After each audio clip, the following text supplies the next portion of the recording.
For my research, I decided to center on college tuition and how it affects how many students graduate to see if the money was a worthy investment.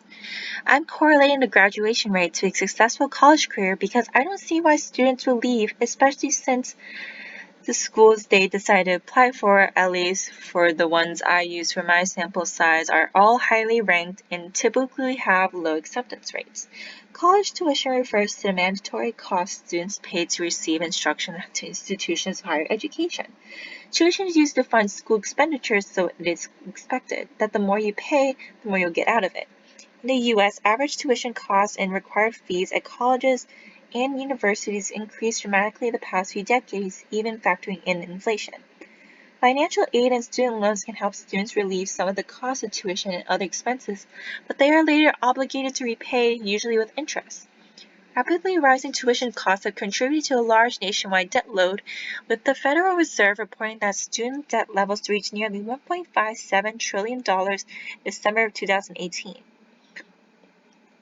Many college graduates struggle for years to pay off their student loans, which often results in foregoing their pursuits of other life goals such as owning a home, becoming a parent, or building retirement savings.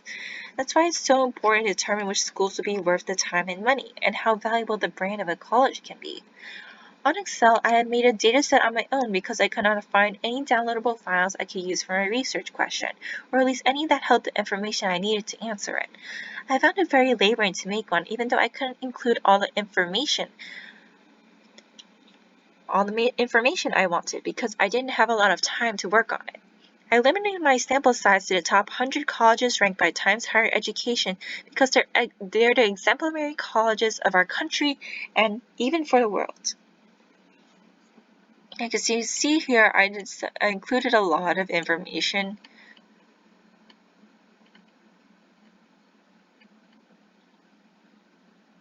And I will explain through it because I'm the one who worked on it, and I only borrowed some sites data points to include into this data set, but everything else I inputted myself. So I'm going to explain how it works and what the data is supposed to mean. Like on the ranking, you can see there are some repeat numbers, but that's because on Times Higher Education they decided to rank some of them equally because I think based off how they on the criteria they use to judge colleges, some of them had the same amount of points, so they will have the same rank. I also decided to include city and state. I found it interesting that some of the high-ranked colleges were in the same city, state, like Harvard and MIT. I think that's interesting. It's it helps show where the best colleges aggregate in which states, like New York and California, Massachusetts. I also included undergraduate tuition and even graduate tuition because some people go to some colleges just for their graduate program. I think that's important to factor in, even if it's not necessarily important for my research question, but I think it's interesting to compare. I also included before I move on, I want to point out the highlighted parts and to explain that it's just including the in-state tuition because they have different in-state tuition and out-of-state tuition, which I wrote on the note.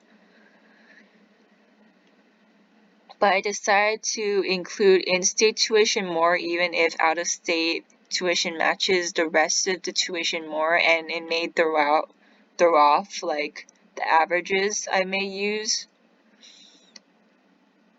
But I think more students in state will go to colleges in their state compared to out of state.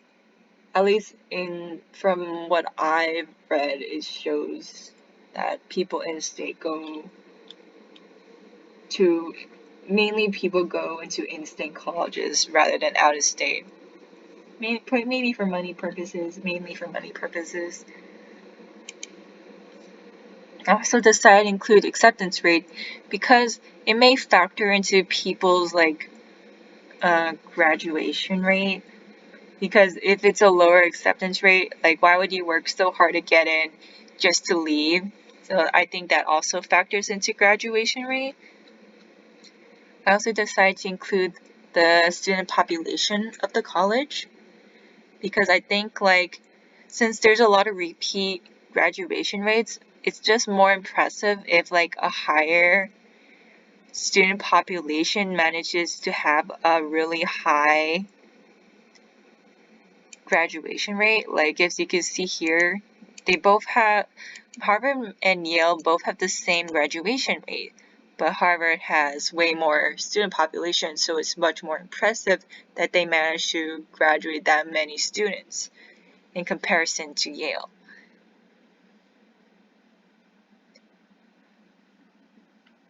Now on my dashboard, I will show the fruits of my labor and how easy it is to see the states and stuff, and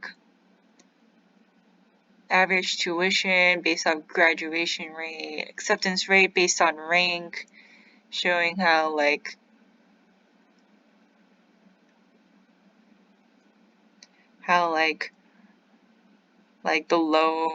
the higher ranks tend to have lower acceptance rate, and it slowly increases. Of course, there's some jumps, ups and downs, but typically it's more on an incline. And as you can see here, undergraduate tuition by state, there's a map and a bar chart version. But I think on the bar chart version, it's easier to tell the average undergraduate tuition compared to the map. And it's nice to see the rank in lowest to highest. As you can see, Oregon has the highest average undergraduate tuition per their colleges compared to Wisconsin. And I will show it on one of the slicers to compare the two. Wisconsin and Oregon. As you can see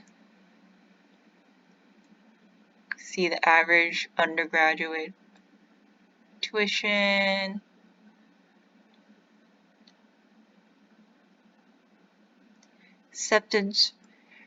the acceptance rate,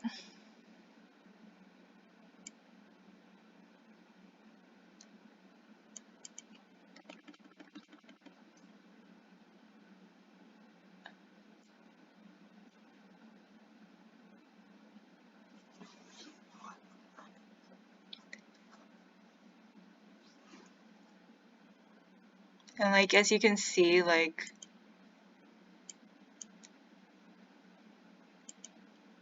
not too hard to show around, to work around.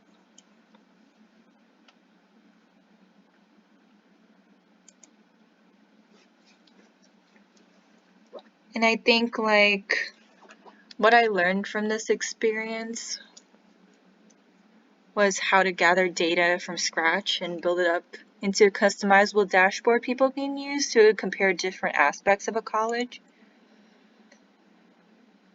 You can judge average tuition based off rank or even graduation rate by state, because I think those are the most important factors.